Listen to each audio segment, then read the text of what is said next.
تو سیدنا امام حسن رضی اللہ تعالیٰ عنہ نے تقریباً 6 ماہ تک مسند خلافت پر جلوہ افروز ہونے کے بعد سیدنا امیر المؤمنین حضرت امیر معاویہ رضی اللہ تعالیٰ عنہ کے ہاتھ پر بیعت کر دی، اور پھر حضرت امیر معاویہ رضی اللہ تعالیٰ عنہ نے مسلمانوں کی اس جمعیت کو لے کر تقریباً 20 سال تک اسلامی پرچم کو آگے پھیلاتے گئے، حتیٰ کہ حضرت امیر معاویہ رضی اللہ تعالیٰ عنہ 64,65,000 مربع میل پر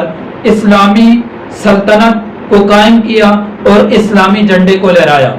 اب میں عرض کرنے کا مقصود یہ ہے کہ حضرت امیر معاویہ رضی اللہ تعالیٰ عنہ اور حضرت سیدنا حسین اور حسن رضی اللہ تعالیٰ عنہ کے آپس کے تعلقات کیا ہیں۔ اولاً تو میں دشمن معاویہ اور دشمن صحابہ سے یہ سوال کروں گا کہ اگر تمہارے عقیدے کے مطابق، تمہارے کہنے کے مطابق سیدنا امیر معاویہ رضی اللہ تعالیٰ عنہ غلط تھے، جیسا کہ تم آج بھی ان کو کہتے ہو اور بکتے ہو، اگر وہ غلط تھے تو پھر حضرت امام حسن رضی اللہ تعالیٰ عنہ نے ان کے ہاتھ پر بیعت کیوں کی ہے؟ اور اگر وہ غلط تھے تو حضرت امام حسین رضی اللہ تعالیٰ عنہ نے اپنے بھائی کی اس بیعت کو برقرار کیوں رکھا ہے؟ اور اگر وہ غلط تھے تو حضرت امام حسین رضی اللہ تعالیٰ عنہ نے اپنے اس بھائی کی بیعت کو صرف برقرار ہی نہیں رکھا بلکہ خود بھی ان کے ہاتھ پر بیعت کی ہے، اور جب تک حضرت امیر معاویہ رضی اللہ تعالیٰ عنہ مسند خلافت پر رہے ہیں نہ ان کی بیعت توڑی ہے، نہ ان کے خلاف علم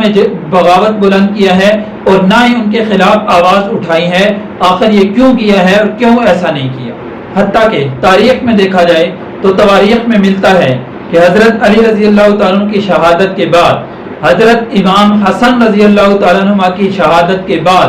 شیعان کوفہ نے حضرت امام حسین رضی اللہ تعالیٰ عنہ کو خط بھی لکھے اور اپنے دل کی بڑاس اور اپنے دل کی گرمی کو نکالنا چاہا، وسائے رسول کے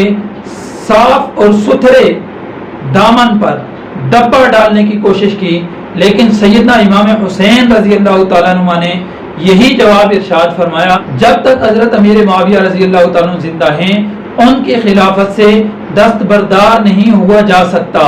لیکن اگر وہ دنیا سے پردہ فرما جاتے ہیں تنسیق کو دیکھا جائے گا اور نئی بیعت کو دیکھا جائے گا، اس سے پہلے یہ وقت سے پہلے ایک بات کرنا ہے اور وہ مناسب نہیں ہے۔ اس کے ساتھ ساتھ حضرت سیدنا امیر معاویہ رضی اللہ تعالیٰ عنہ اور سیدنا حسنین رضی اللہ عنہ کے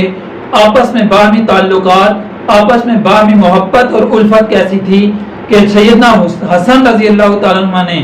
جن شرائط پر ان سے حضرت امیر معاویہ رضی اللہ تعالیٰ عنہ کے ہاتھ پر بیعت فرمائی تھی، ان میں سے ایک شرط یہ بھی تھی سیدنا حسین رضی اللہ تعالیٰ عنہ کو سالانہ کا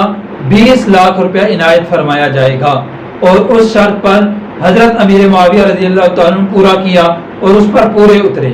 اور اس کے ساتھ ساتھ بسا اوقات سیدنا حسنین رضی اللہ عنہ سیدنا امیر معاویہ رضی اللہ تعالیٰ عنہ کے ہاں تشریف لے جاتے اور آپس میں بات چیت ہوتی۔ اسی طرح کا واقعہ ہے، ایک مرتبہ حضرت سیدنا حسنین رضی اللہ عنہ سیدنا امیر معاویہ رضی اللہ تعالیٰ عنہ کے پاس گئے، انہوں نے مرحبا خوش آمدید کہا، اس کے بعد آپس میں بات چیت بیٹھے، لیکن اس کے بعد سیدنا امیر معاویہ رضی اللہ تعالیٰ نے 2 لاکھ کا نذرانہ ان دونوں حضرات کی خدمت میں پیش فرمایا۔ اسی کے ساتھ بطور مذاق فرمایا کہ میں بھی آخر ہندا کا بیٹا ہوں، اللہ کی قسم نہ آج سے پہلے اتنی مقدار آپ کو کسی نے دی ہوگی اور نہ آج کے بعد اتنی مقدار کوئی دے گا۔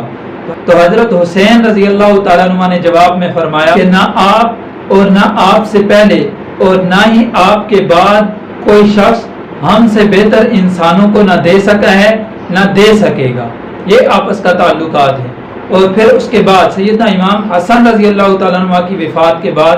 پھر بھی امام حسین رضی اللہ تعالیٰ عنہ